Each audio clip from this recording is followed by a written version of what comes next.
You were talking about money, right? Separate yourself widely from the pack moving forward. That's something that you would be willing to have a discussion about. Because they didn't get it. They were probably like, didn't get it. Yeah. To follow up with your clients, to generate more leads. You know what I mean? Always check to make sure you're recording. The record. Yeah. Clap and I need to start over and all that jazz. Oh, Lord. Yep. We're going 5, 4, 3. Welcome back to Key Factors Podcast. I am your host, Mark Jones, and this podcast is sponsored by ReviewMyMortgage.com, the largest index of mortgage programs nationally. And today we're going to be talking about apartment locating. We're going to be talking about a transition to becoming a broker. We're going to be talking with my guest, Peter Trevino. Peter, how you doing, man? Doing great, Mark. Thank you so much for having me on this podcast today. I'm very grateful that I'm here today. Absolutely. So this topic, I think, is a pretty hot topic in our market right now because there's a lot of, let's call it, lack of inventory going on. And there's a lot of realtors or real estate agents that are currently in apartment locating that are potentially looking to make a transition to the real estate side of things. And we've got just so many questions in regards to what's going on with our market. So I wanted to bring you on here first to tell your story about how you got to where you are, what it took, all that good stuff, and then we'll dive into some talking points regarding the actual apartment business, the market, and the way that it's going. So, Peter, if you could tell us a little bit about yourself. Go ahead, take it away. Awesome. Well, first and foremost, guys, my name is Peter Trevino. I'm actually a real estate broker now. I started in real estate 15 years ago. It all started when I saw an ad in the newspaper, believe it or not, if those still exist. It said our top agent did $10,000 this month. And first thing I thought, hey, I'm going to get rich doing real estate. So I did take a dab in the real estate world doing general real estate. And my first year, believe it or not, I made $13,000, which was, a lot of failures, failing forward, talking to clients every day, prospecting like crazy. It's not till I saw this ad in the newspaper, I'm like, hey, this looks great. Let me speak with someone about this. Well, I met an agent, and I was like, I believe, in reality of things, right? If someone says, hey, I'm making it, show me the proof, show me the receipts, right, as they say. Right. So this gentleman, he showed me his numbers. He's like, hey, I'm doing $20,000 a month. Check it out. Here's my number. So I was like, oh, my God. Let's dive into it, But like anything else, it sells. So that's what got me into the apartment locating game, and I just fell in love with the process of things. I've stuck with it forever, and I've recently just transitioned into the real estate side of things with Help Every Renter Own Realty. I gotcha. So are you the broker of... Yes. Very good. So you have had to have had your real estate license for how long? So I've had my real estate license for 15 years, since 2007. Okay. And so you would have to have your real estate license for, they usually say about like, what is it, like 300 transactions? I believe something like that. Yeah, So, 3 years, 4 years, something like that. I'll bring on an expert for that next time. Yeah, exactly. I don't have the don't take my word for it. Look it up, guys. So I went on ahead and I just stuck with apartments forever. I never thought, about being a broker. I always believe, whenever you stick with something, it's just consistency is key, right? You get with a broker, you believe in loyalty and trust. We always see agents that jump from company to company, but it doesn't establish,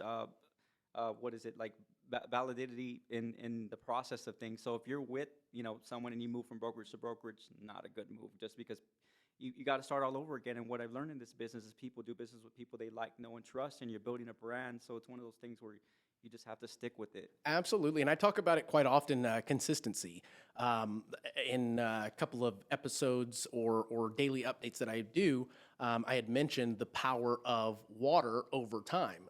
The river doesn't carve rocks because it's strong. It carves rocks because of its consistency and continuation of flowing. So that being said, I mean, since you've had your real estate license for so long, what did you do in the beginning? I mean, what led you to real estate? What led me into real estate in the beginning is my sister. She's actually a real estate agent, and her first year before back in the day, they had something that they called subprime. So you can pretty much just sign a form, a P&L form, and everyone would get a home. Well, her first year, she did, about 7 million in deals. Wow. So she's like, hey, get in this business. You're going to get rich. Well, as soon as, she's like, you're going to make a lot of money. Right. So, we all have this dream, right? And that's immediately what I thought. Hey, I'm going to jump in the real estate business, and guess what? I'm going to be rich. Well, it didn't work like that just because the market crashed. So Right. subprime ended, and a lot of mortgage companies got sued. There was one company, I'm not going to mention their name, but they were doing a bunch of loans where their mortgages jumped up. So it created this whole housing problem. So my first year in, I didn't even have that opportunity to tap into that market and help a lot of people, on that end. So I was basically just helping save people, get out of their homes, work foreclosures and things like that. So it was a challenging market, but the one thing that I learned out of that was building your brand. Nobody knew who I was.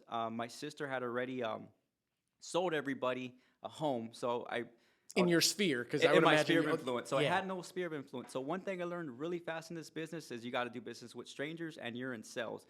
Everybody gets into real estate with the concept, hey, I'm going to sell my sphere of influence a home. But guess what? If you don't have that, you just got to learn immediately that you have to connect with strangers. Thank God we have social media now, because now we leverage that to do business with people. And I'm going to share with you guys a pro tip that you can start actually connecting with people right away and build your sphere of influence if you do have family members that are real estate agents, just to grow your business. Absolutely. I love that. And I love the fact that you mentioned we can only go so far in business and sales with our sphere of influence. And essentially, the thing that I say is if we only did business with our friends, we'd all be broke. And it's still true to this day. Eventually, the friends will, if you are consistent, will eventually see you as the expert and potentially allow you to earn their business. But it is a tough thing. So as you transition from that, I'm sure business tapered off a little bit, which led you into the apartment business, which in my opinion, it's a recession-proof business because there's always folks that need a place to live. Absolutely. You're correct. So leasing apartments is essential.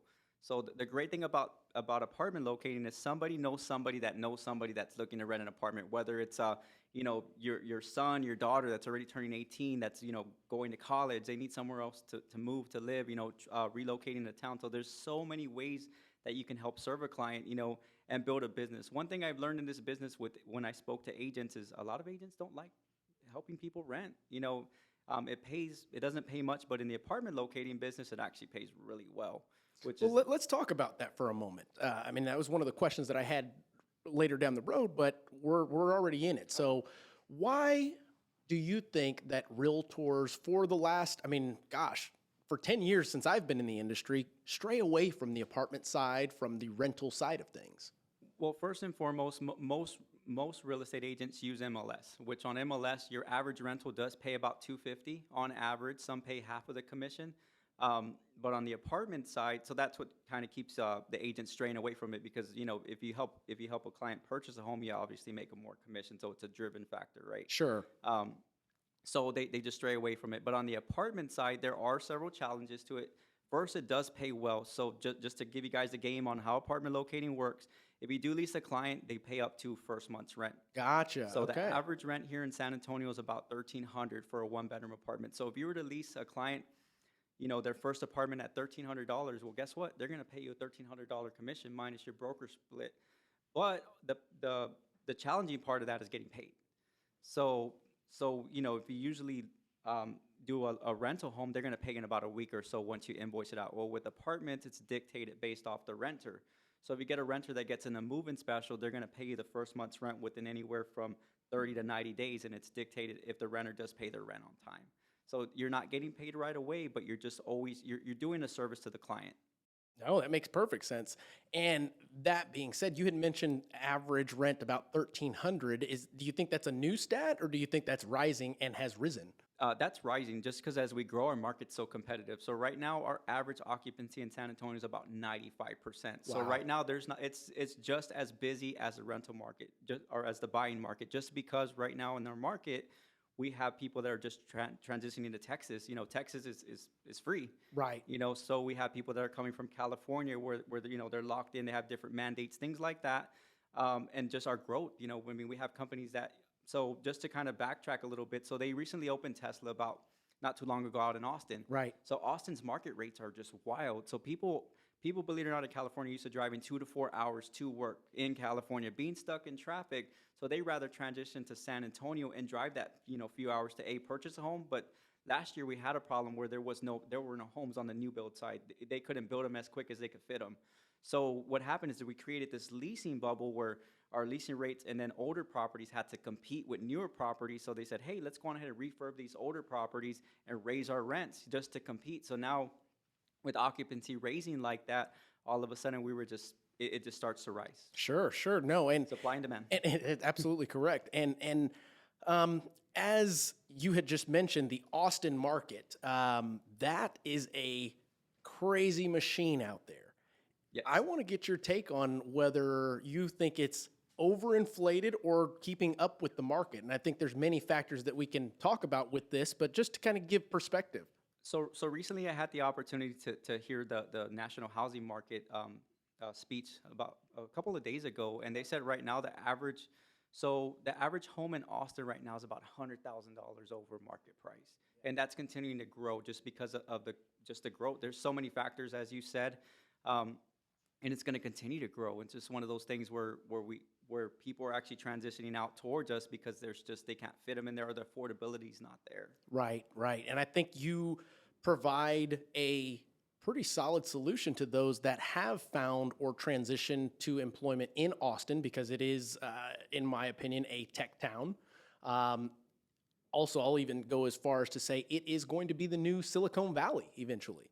And faster than what we normally would see, because everything is moving at a very, very fast rate and a fast pace. So you had mentioned a great alternative is coming to San Antonio, New Braunfels, all the surrounding areas that our market, I can't say is inflated. It is in line with what's going on with everything else, but it is night and day within, 150 miles from Austin, even less. We're talking homes that are 1,400 square feet going for $1 million over there, whereas here, that same home would maybe be 400. I think our average sales price just trickled up into the 300s, which is crazy. Absolutely, I agree. And just seeing that just goes to show that what it does in our market is it drives affordability out for our locals, because as we have people transitioning from out of town, their budgets are a little different. So for example, in California, their average home is 1.1 million. Mm-hmm. They come to San Antonio and they can purchase a home, for 700 at no problem. And then it creates this issue where, our locals that get an average wage come in, they try to drive into the market. And one thing that they did talk about in the housing forecast is right now our move-up program. So we have people that sell homes, and they come in with very competitive offers. So they have so if they sell a home that they've been in for 10 years, let's just say they come in with $300,000 in equity and they move up into a $450,000 home, they go and they just make the offer super competitive. And that's what we're seeing right now.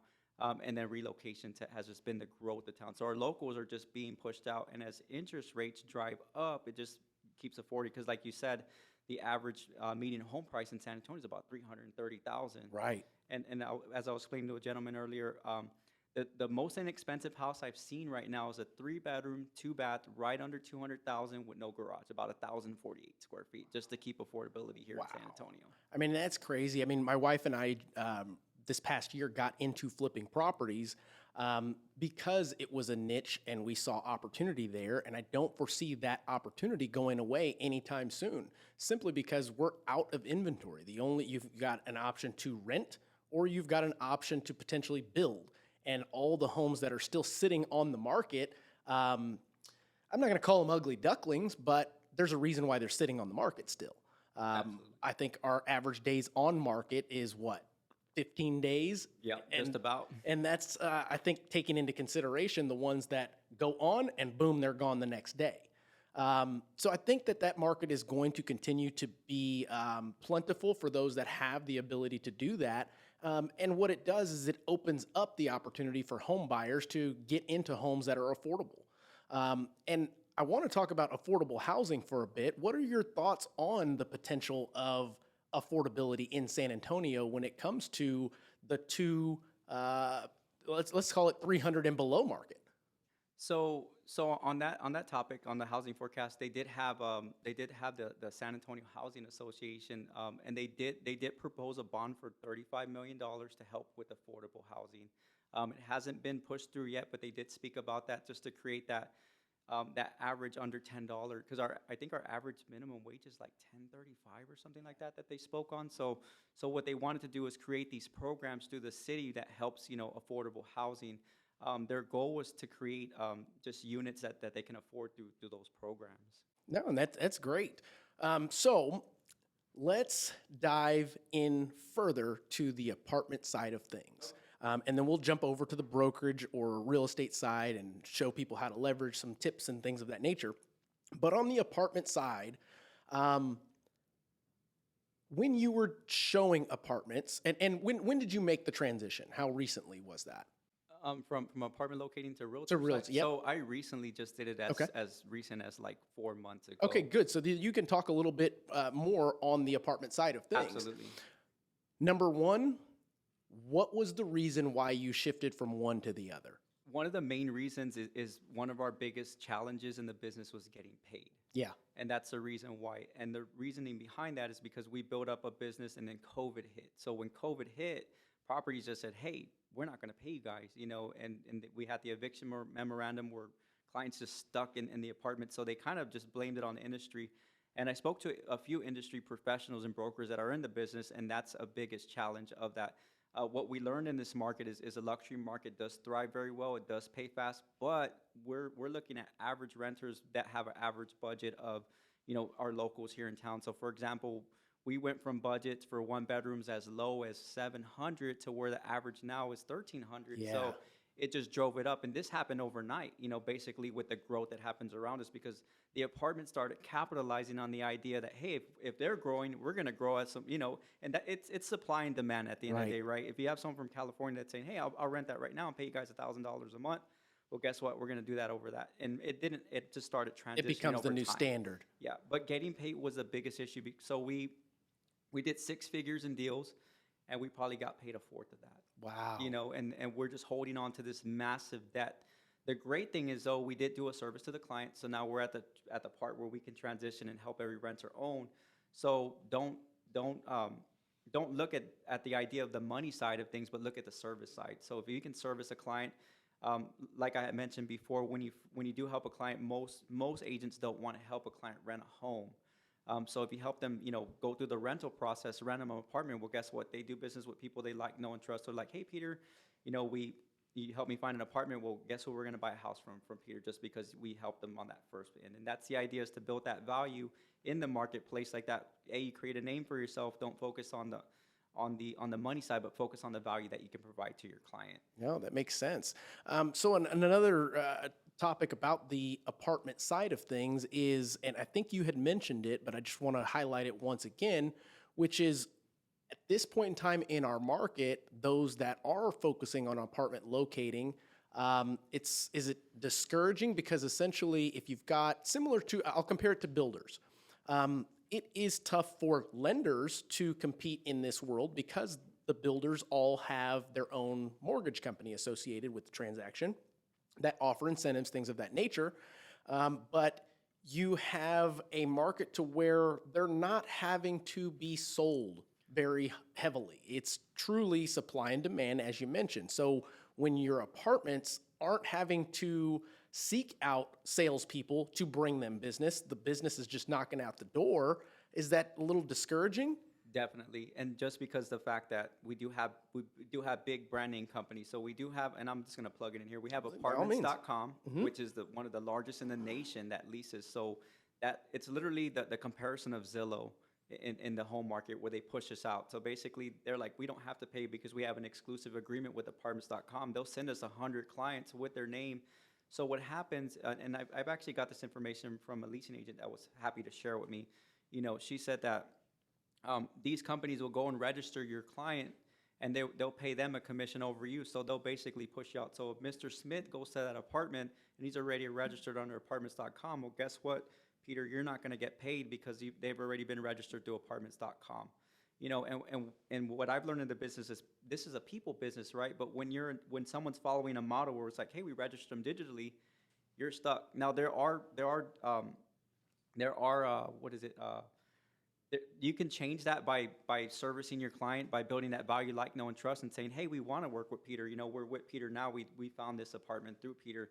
But most apartments have adapted to a point where now, you know, even with COVID, it's like they don't even want you around. You know, it's like, hey, you know, you may have COVID. We don't want you in here. So the client goes by themselves. So it creates an issue where it's like, well, who's going to get credit for the deal? And that's been a big growing trend that we've seen a lot of. And I do see quite a few realtor agencies that have joined this side of the business where they're like, hey, it's a great business, but these are just some of the obstacles that do come with the business. One thing I do want to plug in as well. Please. Once you do service the client, once you do help them find the apartment, everything's great, right? You shake hands, you're proud, leasing agents love you, everything's great. Well, guess what? When it comes down to getting paid, it's like, hey, Mr. Smith has been here for 90 days. How's my invoice doing? That's where you run into the problem. They don't want to pay you the commission. And then every management company is different. So there's about 1,500 management companies here in San Antonio. So every management company has a different set of rules. So some do require you to register as a vendor. Some require you to pay a fee to be part of their exclusive management company. So from there, they make you jump through a few different hoops. So you're basically paying to get paid, and they may not pay you. They're like, oh, and then at the end of the transaction, they're like, hey, your customer's not even here anymore. They didn't pay their rent on time. So, and then the market being so competitive the way it is so we have competition, and it's fierce, you know. So we have companies that offer movers, gift cards, things like that. So last year we gave away about $40,000 in just gift cards, just not to see that return. So on average client, let's just talk small numbers, right? So we do $200 in movers, which is about 2 hours of movers on average, which, you know, our competitors do, and you do that times 10, which is a minuscule number. You're giving away $2,000 a month. So you're running your business on a debt, and that's not the right way to do things. But you do want to do the right thing by the client. So one thing you would demand in this industry is change, right? Like, you know, take care of the companies, take care of the realtors that take care of you. But since technology has just grown so much, you're like, apartments.com could, you know, give two shits if you get paid or not. At the end of the day, it's true. You know, and that's how it goes, because they're just a company that have salaried employees, and they're driving forward. And that is a key factor in this business that made me transition into real estate. You know, because, you know, at the end of the day, when you service a client, the deal goes well, you close, you get fun, everybody's happy, you have income to provide them with closing gifts, and everybody's happy, right? Absolutely. So I want to hone in on the not getting paid piece of this. That's got to be very difficult for, let's say, a newer agent that comes into the business, realtor, and works their sphere of influence. Everybody's bought. Okay, where can I find business? They shift over to the apartment side, and they're unaware of the things that you're talking about. So they go and they take their customer to the apartment, they hand them off, they get them signed up, and they're thinking that the commission's going to come, and then the apartment says, well, you didn't sign up front, so unfortunately we're not paying you. Thanks for the referral, but that's that. Or you're not a part of our association, or you didn't take the steps that were necessary in order to make sure that you're getting paid. That's got to be tough, you know? And I almost have to say, how is that legal? But I know how it's legal. I mean, contracts are contracts, and same thing goes for builders. Same thing goes for folks that have MSA agreements. There's just a lot of landmines that, let's say, newer agents to the business have no idea about. And I want to make sure that if they are still leaning towards that side, maybe they're not as confident or don't have a book of business large enough to make the transition over to the real estate side, that they're aware of what to look for in those case scenarios. One piece of value I do want to offer on that, which is great. New agents, don't get discouraged of jumping into the apartment locating world just because of the idea of getting paid. Like I said before, when you do a service by a client, and that's the reason why we start help every renter own realty, because my goal as a broker was to bring in new agents and just teach them something as minuscule as leasing 5 clients a month. Over time, it's a compound effect, right? So if you lease 5 clients, it's on average to 60 clients that you help. After your first year in real estate, you can transition that into a numbers game to where if you just close 10% of that, that's $1.5 million to $2 million in deals. That's the reason why it works. But just to drive back to your question, the one thing that's super important in the apartment locating business is communication is key. And the reason why I say that is if you do get a client and you service them to a T, is A, make a relationship with the the leasing agent. Make sure you register your client so you have that digital footprint, that digital copy. Make sure you send a guest card. Make sure you send an email. Make sure you get a reply. Because if you have all those things, those are all factors for you to get paid. And those are things that will help you in the event if you ever, and in the end, once your client leases, make sure you get a lease verification. If you have those 4 things in play and they listed you on the application, by registering them, you're going to get paid a commission. That's pretty much saying, hey, I spoke to Kim over here at this apartment, and you set that appointment for that client. You always be the authority in the business. One thing I do want to share in the business by banking relationships is givers gain. So the more value more value that you drive in the marketplace, the more value that you gain. So there's a company here in San Antonio that started adding value. So I believe adding value is a super major important thing, right? So what they did to add value to agents is they started providing closing baskets.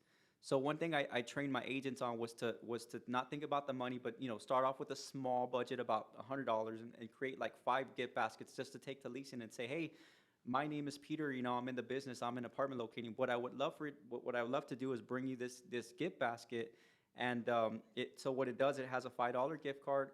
It's a move-in basket essentially. Okay, so it has two margarita glasses, 2 shots, and some pizza because and then some essential things like sanitizer, some air freshener, and then just like a little tower. So your moving basket. So You should add some poopery right, to that. poopery. Everybody's got to have it. So what happens is you add this value, and what you want to do is like I said, givers gain. So you go with the intention of saying, hey, I want to do business with you, but what I would love for you to do is give this basket to your client that you already leased, and in there what you want to have is information on purchasing a home, credit repair program, and then ask the leasing agent, say, all I ask for you to do is to take a picture, tag me on social media, and then that's the value you give. So once they do that, they give it to their client, they tag, it just makes it look like you're closing tons of deals. At the same time, it just builds that value in the marketplace where you actually care about, servicing clients and getting them to that next level of ownership. I love that. And I think that showing value 100% is a key factor in any sales position, because you're not necessarily selling, you're leading that customer to something that they should or we believe that they need in their life. So I wanted to mention the checklist, the 4 things. Do you currently have somewhere where you have this in writing in a marketing piece, something along those lines? Because if you don't, Yes. okay, Yes, man. absolutely. So like I said, the 4 things is Mr. Client comes in, you have to have some type of CRM. So I'm going to share a simple CRM that's completely free that you can start using today. So it's basically we're in sales, right? So every month you have to have a goal. So what's your goal? If you want to help, let's just say 5 clients a month, and the average rent is $1,000. That's $5,000 that you can start billing out every single month. So what we do is we believe in visualization is key, right? So if you visualize something, you can make it happen. But if you don't have a plan, it's like they say, prepare to plan or plan to fail. So if you have this plan, you use the CRM. It's called Trello. So on Trello, you can create your goals. It's basically what we call a board. So on your board, you have Mr. Smith that comes in, you register him. What is he looking for? 1 bedroom, 1,200, name, phone number, side of town. You could literally just take a screenshot of that from your phone, send an email to the leasing agent, say, hey, Mr. Smith is going to this property at this time. Boom, you got your digital footprint. And then what it does is you start scaling the customer from when you set them for an appointment, if they close or if they turn to a dead lead. And you could use this completely free to and if you're not using this in your real estate business now, I highly recommend that you have some type of, if you can't afford a CRM, if your broker doesn't provide one, this is completely free.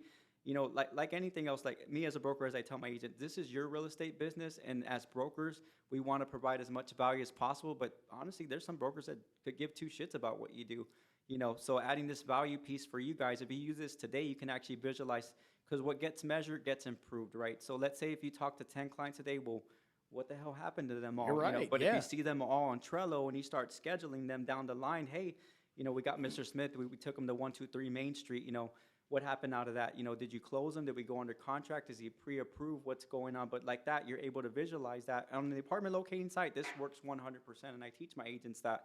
And it works because you're visualizing every client, and you're going through that process. And you can download this application on your phone, and it's just a drag and drop. It's so simple. And what I've learned in this business is keep it simple sells, right? So using that CRM, that's going to help improve your business to a point where now you know your numbers and you measured it. Everybody could have big bells and whistles and things like that, but in the end of the day, it's just super simple as that. Just knowing your client, knowing your numbers. How many clients did you speak to today, and what value did you get out of it, to help them? That's excellent. That's excellent.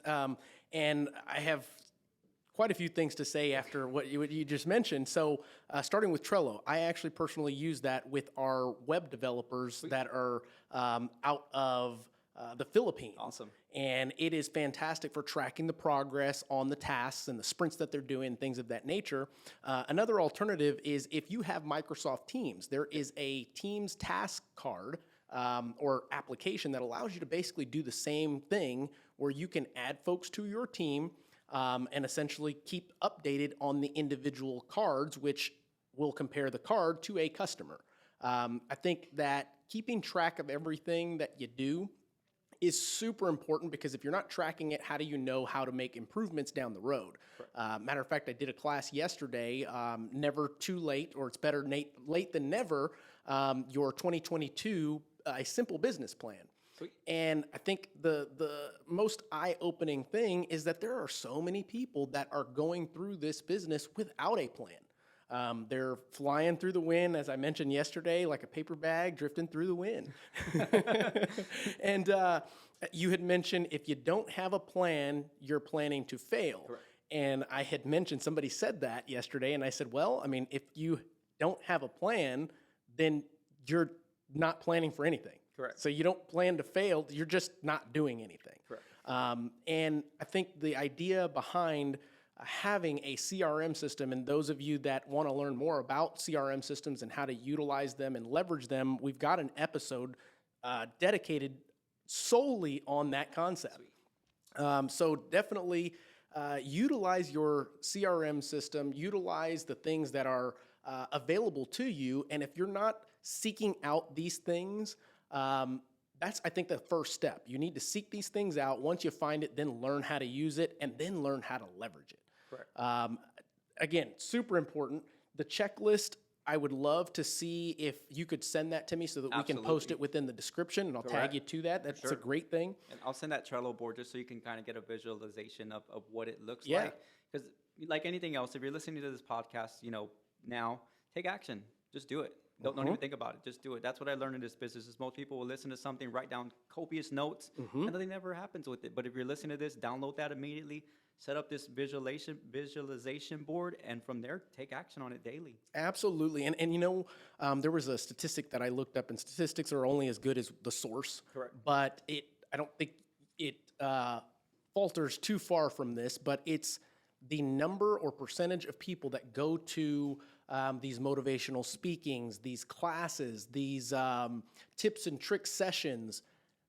About 95% of them leave there and don't do a thing.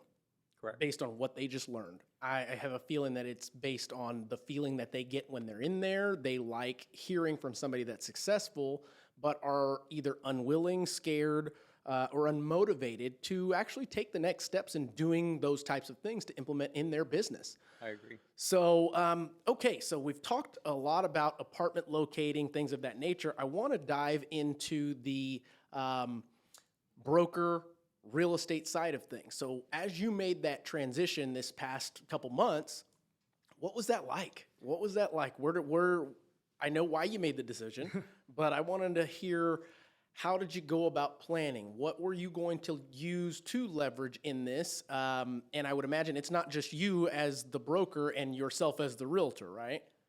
Well, technically it is. Okay. So going all in was just going full tilt. And the reason why I did that is because, we weren't getting paid on this end. So it's like, hey, we got to do something drastic. Right. I hired a real estate coach. If you're not getting coaching or some type of motivation or accountability daily, you need that in your life, whether it's your, I know some brokers may not motivate and coach you, but if you have an agent that you're friends with, hold each other accountable. So I hired a coach, and the coach is like, you got to drop the apartment stuff immediately. Wow. And the reason behind that is he's like, if we want to get referrals in a business where people want to sell their home and buy a home, and we're known as a realty or as an apartment locating company, they're not going to send us that business. And I saw that piece happening where everyone was sending me rental leads. I'm known as a rental guy.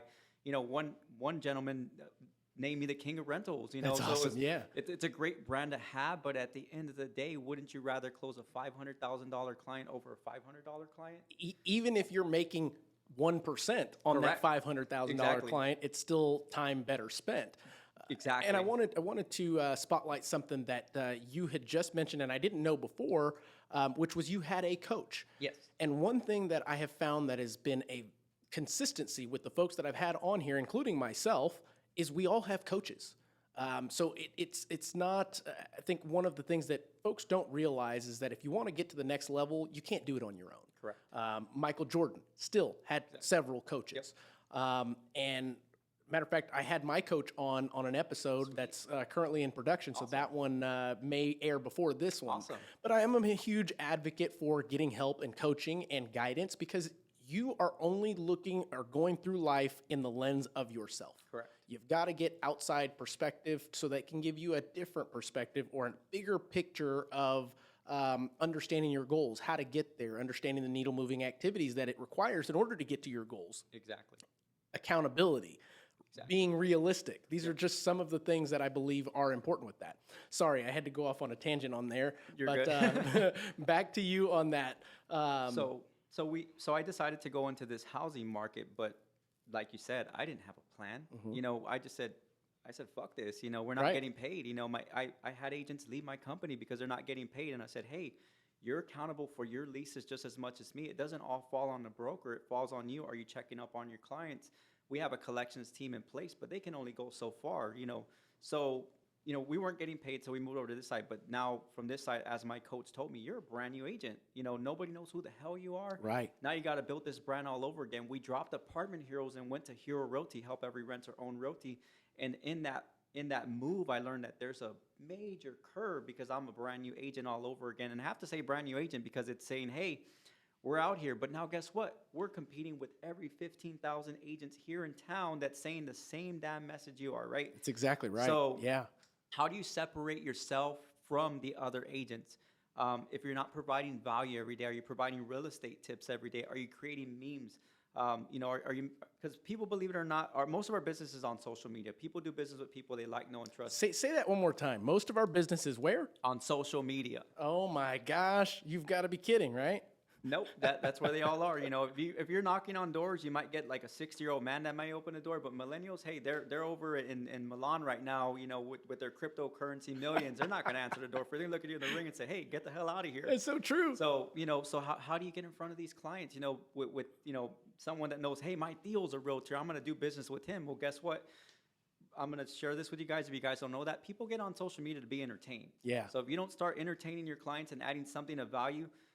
My coach did share with me every day, don't be a secret agent. So lately I've been, there's a rule that we follow. It's an 80-20 rule, 80% for them, 20% for them. But my coach said, hey, you need to spam the shit out of everybody and just get out there because you're a realtor now. He's like, you need to let everybody know you're in this business.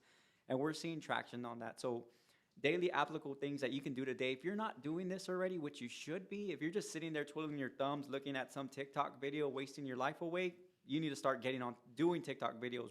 Model what people are doing now so that you can start growing your business because that's where we're moving towards.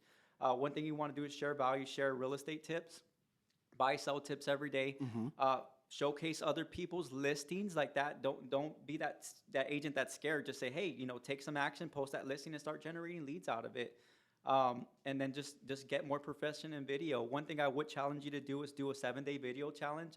Like that, you know, your first video is going to fail, your second video is going to fail, but after you get to your 7 videos, you're going to start getting better at it, right? You know, repetition is key in this business. So if you're taking those actions daily, so as a broker, I had to take a step back, you know, literally become the agent all over again and realize that. And what I became is a sponge.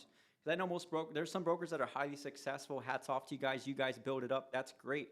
But as I sat down, I had to really humble myself and realize I have to lead with value, right? So I started knocking on doors, you know, and, you know, the damn millennials didn't answer me, you know, told me to go to hell, you know, you have COVID. I got a couple of 60-year-olds that said, awesome. yeah, we'd love to still, you know, list our house with you in the future, you know, but one thing I learned is you got to be able to still do those things and lead with value. I did my first open house this year, you know, just to see the traction on that. And my goal was just to connect with as many people as possible and start building your business. If you do have an active real estate business now, add value to your clients that you have now. Are you visiting them daily? Are you dropping off gifts with them? You can do something. So say if you closed 20 deals last year, are you dropping off baskets to them every month? You know, adding that value, being top of mind for referrals. So you can do something as simple as a $5 basket that you can get at Dollar Tree. Now it's $1.25 tree, so maybe $6. You know, but at the end of the day, you know, you have. Did you see that on Bill Maher? Where did you see that? No, I showed up there when the year. I was like, "What the hell?" That's awesome. 25, like, He bro, was just talking I about got that on the show. I can only buy like 3 things. What? You know, I'm just kidding. But No, you know, you're right. At the end of the day, it's like, you know, you want to add that value to your client. So if you have 20 clients right now, immediately go buy them gift baskets. You know. And let's just say $5, just to be, you know, that's $100 that you're staying top of mind. Well, guess what? For that $100 you spend on those 20 clients, if you get 3 referrals at the end of the year, that's going to be a gross commission. Let's just say about $15,000. You know, so you spend, you know, $1,200 on your existing database to make, you know, $12,000 to $20,000 in commission. It makes sense at the end of the day. So doing that, I'm growing my business all over again. I am farming the clients that I do have on the rental side, you know, but.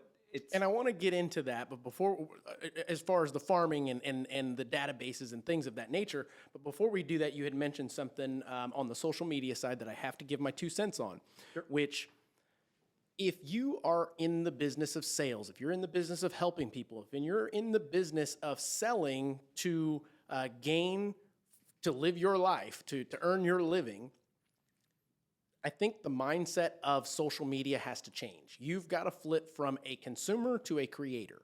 And I was speaking to a gentleman, a good friend, that said, just press record. Yep. You've got to provide content. You've got to be constant content. And I believe what you're talking about is being top of mind. You've got to find a way to be top of mind. Correct. Now, I am going to disagree with your coach. And you can have him call me. That's fine. But at the end of the day, I believe, yes, 80-20, I used to preach that. Yep. 80% personal, 20% business. And on your business page, you can flip it, 80% business, 20% personal. But I believe the new norm is shifted to 90-10. Correct. And I believe that there is a way for you as the new creator to do this by intertwining both into a merged 90-10. It can be personal, and then business, but then the next couple of personals, make sure that you put your logo in the little corner of the picture, or your logo somewhere that keeps that top of mind. And the last piece to that is leveraging technology. Correct. Utilize some form of capture system. If you're putting this content out there, the idea is to eventually convert the said person that's seeing this content into a customer, and not just a one-time customer, but a customer for life. And that's where the CRM systems come into play. But we're talking about the beginning process of obtaining customers. I believe social media is a great outlet. I don't have a TikTok, but before long, if I were to jump on TikTok, there'll already be something new coming to the market. So I've gotten into YouTube in the past couple months, and we're doing this podcast, and that is intended to give consumers, realtors, and lenders out there some backdoor knowledge. I want to take the curtain away from it so that I can be known as the expert in mortgage, but also the person that is willing to have discussions with other professionals. So yeah, I mean, those are great points that you had brought up, but let's get into the, as you mentioned, leveraging your business and the customers and your book of business. So that is a question that I have for you. Since you came from the apartment industry, you had customers for many years. And I'm going to read some stats before we move forward based on this. And thank you, JC, for looking this stuff up. Let's see here. 67.4% was the national homeowner rate in 2020. 65% of renters that are young adults. 72% of the renters who said they want to own a home one day. 37% of renters who live in an apartment. So essentially what these stats are telling me is that there's less homeowners than what I had thought. There's way more renters than what I had thought, but these renters eventually will become homeowners. Correct. So how do you currently leverage that, or what advice would you give for someone that is wanting to do so? So So one thing I would just say is add value to the rental market. So everybody says the same narrative, right? Everyone wants to say, stop throwing your damn money away. But does that really help a renter? A renter knows, hey, I can't afford the fucking house right now. You're right. I don't qualify for the damn house. So how are you adding value in that marketplace? So one thing that you can do now is you can educate your client that's a renter and say, hey, you can actually show rental history on your credit. Let's work on that. You know, while you're building that value up. If you have a goal, you know, it gets measured, gets improved. Let's create a savings budget. I recently dropped a tip where you could start shaving things off of your daily budget to save $500, and over time, your first over the course of 2 years, you can save $12,000 for your down payment on a home. So let's start educating clients that are renting now versus just. I'm just going to say it, besides degrading them, saying, hey, you're throwing all your damn money away and speaking the same message, but say, hey, you know, let's add some value. Let's create a game plan. You know, look at it like a lifetime value. And then from there, when it's time for them to buy, they have a down payment and their rental history shows, because, you know, if you have rental history that you're showing on your credit, well, guess what? When they're doing, you know, going towards a loan, like, hey, he has 24 months of positive, you know, rental history. We don't have to verify anything. And that absolutely is a compensating factor that we look at. You're correct. So looking at, and you see plenty of flyers out there, plenty of marketing pieces, rent versus buy. I wanted to talk about a couple of those things. For example, benefits and disadvantages, perception and misperception. A lot of folks say, I don't want to rent because of the repairs. And in my opinion, they're thinking that I have a landlord, they'll take care of that, versus me, that if it breaks, I've got to take care of it. What do you say to those folks? To those folks, I mean, you could literally just let them know, you know, well, one of the positive things, if you sell them a brand new home, it has warranty for 10 years, you know, so that's a great key factor right there. You know, so even on used homes, they have the opportunity. Correct. Companies as well. So that's definitely the idea is to overcome the objection with something of value and say, hey, you know, we have a problem. You know, everything in life, you know, is you have a problem, but you got to create a roadblock over it. And if you create that roadblock by adding that value versus saying, oh, you're right, you know what, maybe you shouldn't. Right. And all of a sudden you just killed the whole deal. You're saying, no. And then all of a sudden it's like, what's the real reason why you don't want to buy? And then you get down to the real, you know, meat and potatoes of things. Hey, my credit's fucked up, or, you know, I have a foreclosure, you know, because when we meet clients, we don't know their situation. You know, we're just trying to add as much value as possible, but we do ask the same questions. Are you pre-qualified? Last thing I want to do is show you $1 million home and you qualify for $50,000. Correct. Right? So, you know, what we want to do is we want to just get better at adding that value every day and just educating as much as possible. If you're able to hold a first-time home buyer seminar, and just to educate, you know, bringing directions, loans, you know, to help, you know, facilitate that and bring in the experts to help them get to that level, you know, and grow your business that way. Absolutely. So, I mean, I want to talk, there's three other kind of points I want to go over here together. The availability. You had talked about it earlier. Yes. And that, in my opinion, is kind of a motivator to get folks to understand that let's say you're having a tough time finding a property to purchase. Mm-hmm. Well, on the renting side, you may have that same issue. Correct. In addition to, those prices are even more so inflated. Correct. Because of what's happening in our market. You've got people coming in from the East and the West Coast because of jobs, things of that nature. Cost of living is much lower. They're able to come here, buy two investment properties, and rent while they're waiting for their new home to be built. Correct. Whereas San Antonio folks don't really have that option for the most part because of the excess funds. I believe our average credit score is 676, where you've got people coming in from the north and east and west where their average scores are in the 700s.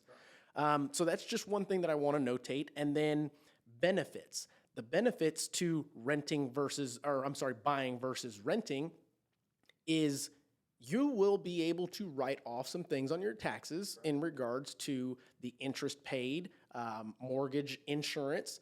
There's many different things that will help there versus you as the consumer helping your landlord get some tax breaks. Correct. You know, and then when the time comes for them to say, oh, screw the landlords, this and that, well, you're helping them. Yep. You know, it's you that's doing this and helping put them on a pedestal. The last thing I wanted to talk about in regards to this is the requirements. Over the last several years, what I have noticed, and my wife and I got rid of all of our rental properties that we held But back then, I set my own requirements. So if I wanted to have somebody put 2% down, 3% down for their upfront earnest money or their upfront deposit, they would have to do that. Yeah. Minimum credit scores. I got to choose what their credit score was to be able to rent out my property, you know? I would imagine that they're very similar in the regards to needing a down payment versus a deposit, right, having a decent credit score versus not. I mean, we've got loan programs that we can go down to 580. Correct, or even zero down. Zero down programs. And you own a piece of the American dream, correct, you know? I mean, what are your thoughts on that? My thoughts on that? Well, since we did the apartment locating site forever, yeah, so just to dive into that, people can get in inexpensively. So some apartments we're doing is luxury apartments do something as crazy as 8 weeks free. So they do 2 months for free, so clients would get in on that and not have to pay much money. So that was a key factor in the reason why someone would rent. Now we're seeing the market different, and then qualifications are a lot easier than renting a home and buying. So if someone has a broken lease, for example, they do charge a deposit, some as low as $250, some as high as a month's rent. So that's another motivating factor for you to get into that space. But at the same time, you want to educate. So you just have to do your due diligence overall and ask the right questions when you're getting those clients. Because, you know, if you do have someone that has the money, that makes sense, you know, do talk to them about the benefits of owing. But if you do have someone that's on a challenge situation, you still want to serve the client and just always drive that key factor that, hey, you know, we want to get you to home ownership. And that's why we created what we created to help, I like that. You know, I really like that. And you as the broker, are you looking to hire additional realtors? Do you currently have realtors? What's your situation there? Absolutely. So I have a team of 10 now. So okay, I started off as high as a team of 18, but when we went onto realty side, before they weren't charging us fees to where we had to, you know, pay NMLS and Sabor, but Sabor is like a little mafia. You know, they want to charge you, they want to charge people that don't even touch Sabor, you know, $300 a month. Now, a lot of agents may not have that. So to be very frank, all my agents are part-time. Gotcha, You know, they don't want to take the actions the to risk. move forward, the risk, you know, and it's one of those things where, you know, if you want to be in this business and you want to thrive, consistency is key. You got to provide something. You got to let people know that you're in this business and provide value every day. Because if you don't, no one's going to know who you are, and you have another person that's, you know, going harder than you. So you're competing with everybody. So you definitely have to be competitive. We are always growing. We are always looking for agents. My goal is to add as much value as possible, because when value exceeds expectations, that's where agency will happen. I like that. That's absolutely correct. So you've got something here that I've got some questions on, Sure. or I want to hear. Dream 25. Dream 25. Tell me about that. So your Dream 25 is people that, so what are you afraid of? You know, in life, we want to know, what are you afraid of? So for example, Spiders. Spiders. No, who do you want to do business with? Like, so for example, do you want to do business with Mark Cuban? Who are your Dream 25 people, and what are you doing to get in front of them today? So if, like, let's just say for someone like a celebrity here in town, like Thomas J. Henry, I want to sell him a mansion in the Dominion. What are you doing to get in front of them? So what I would recommend is to make a list of 25 people that in your lifetime that you see yourself doing business with, and start engaging with them. You know, and once you start doing that, what happens is they start to know who you are. It's not going to happen overnight. So I'm going to share a story that I heard recently from someone in my circle.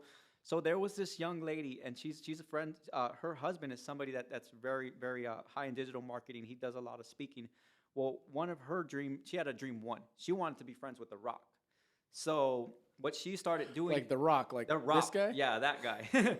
So what she started doing every day, she started sending TikToks of her and her kids doing dances every day. Now, mind you, The Rock gets, you know, people that are, you know, tons of people message him. Absolutely. So it took her 3 years to do it. And the point is what happened is they were at this event. They pulled up The Rock's video to his wife, like, hey, Shannon, we love what you're doing over here. It was The Rock. She finally got in front of her dream one. Wow. So the key behind the Dream 25 is consistency is key. So if you want to do business with Thomas J. Henry, get in front of him. You know, be that person that sends him a super expensive bottle of liquor with his name on it. And guess what? Maybe he'll send you a video and say, hey, you know, thank you so much, Peter, for what you've done. But the idea behind this is to create your Dream 25 list of people that you're afraid of, that you want to do business with.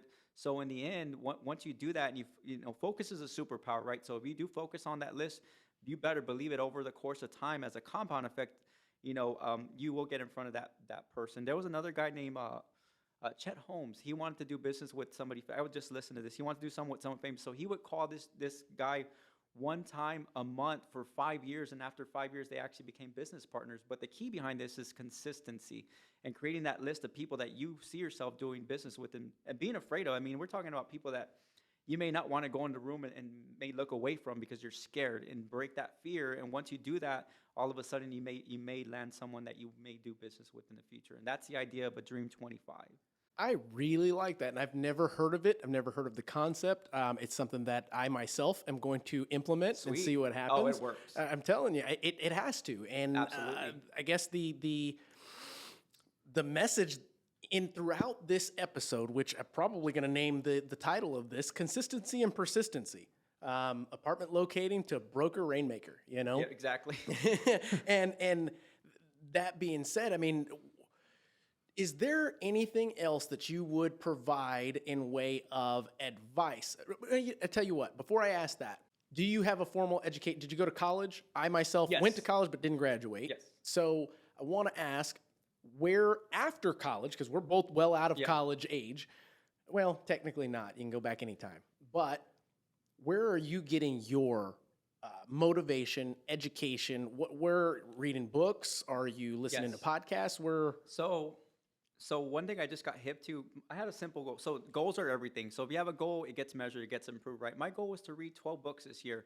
Well, I got into audiobooks recently, and on my way to showings and appointments, I listened to 5 books. That's awesome. I was like, holy shit, I'm already past my goal. So instead of listening to rap videos about people that are doing better than you and want to kill somebody, it's like, hey, put on a motivating book that will. One book I read, and I'm going to plug it in. It's called Outwitting the Devil. It's a really great book. Brian Tracy, No Excuses. It's like literally saying, hey, fuck your excuses, take action every day. You want to read, you want to listen to things that that are actionable, right? What can you do today that'll help you get better? Actionable and measurable. Exactly. Yep. So that's one thing where I get most of my motivation. I am part of a group where we motivate each other daily besides my real estate coach. You want to go somewhere where you can be vulnerable, where you know, because you can talk to friends and family, but they're going to judge you. They're going to say, you know, but you got to be prepared to not give a fuck about what anybody thinks about you. Absolutely. And you got to, you know, it's like they say when you go do a TikTok video and you look like an asshole, get prepared to get judged. But when you're judged, at the end of the day, who gives a shit? Because if you do reach that client and you get that business, well, guess what? We're having that. You want to focus on that happy moment where you have the key with the client, you got them the home ownership. But you got to take those actions daily. So the educating yourself daily is staying motivated. So what I do daily is I write down 5 things that I'm grateful for. I focus on my family, my faith, and my genetics. So I work out every day. But the idea is it's a compound effect of things over time, right? What are you doing daily till you get? So one analogy I do want to put out there is you're stuck on an island for 60 days, right? What are 3 things that you need to survive, you know, besides water, to drive your business? So one, you need referrals and you need clients. So you got to focus on those things for 60 days. And once you get to that point, it'll get improved and measured. If you don't do that and you're just kind of shooting from the hip, you're not aiming at anything. So you have to have that goal in mind in place. You're absolutely correct when it comes to that. Gosh, man, there's been so much in this one episode that folks out there listening, they're going to get a lot from. I'm hoping that they are able to go back and replay it and maybe write down some of these tips and tricks. I was kind of all over the place. No. And that's okay. I'm ADD as hell. That doesn't bother me at all. I can keep up and then we'll circle it back around. But attestation to what you're talking about in regards to people thinking you look like a jackass by putting certain content out there. Well, 2012, you guys, I started growing my own business of the mortgage industry with social media. And I got a lot of flack for it from friends, from family. But at the end of the day, I would tell people, it's not for you. I'm in this game for the long run. And I continue to do that. And it may have taken a couple of years for people to jump on the bandwagon, but now I do have people on. And now I've got a trailer hitched with plenty of other tools that I've collected throughout the years. And all I can say is, look at me now. You know, at the end of the day, I've utilized the beginning phases of what you're talking about to grow a business that has residual. I can then leverage over to accomplishing bigger dreams, essentially opening businesses, flipping properties, investing in things that my family can benefit from down the road. But all the things that you're talking about are absolutely measurable items that people can take straight to the bank. I like to say, is there anything that you'd like to tell us that folks out there can take straight to the bank? Well, you've told plenty of things. Is there anything, and I am actually looking forward to doing business with you as we move forward. Is there anything that you want to end and give our listeners that they can take to the bank again? Absolutely. So one last thing I want to share with you right now, like I said before at the beginning of this, people do business with people they like, know, and trust, and we're going to do business with strangers, right?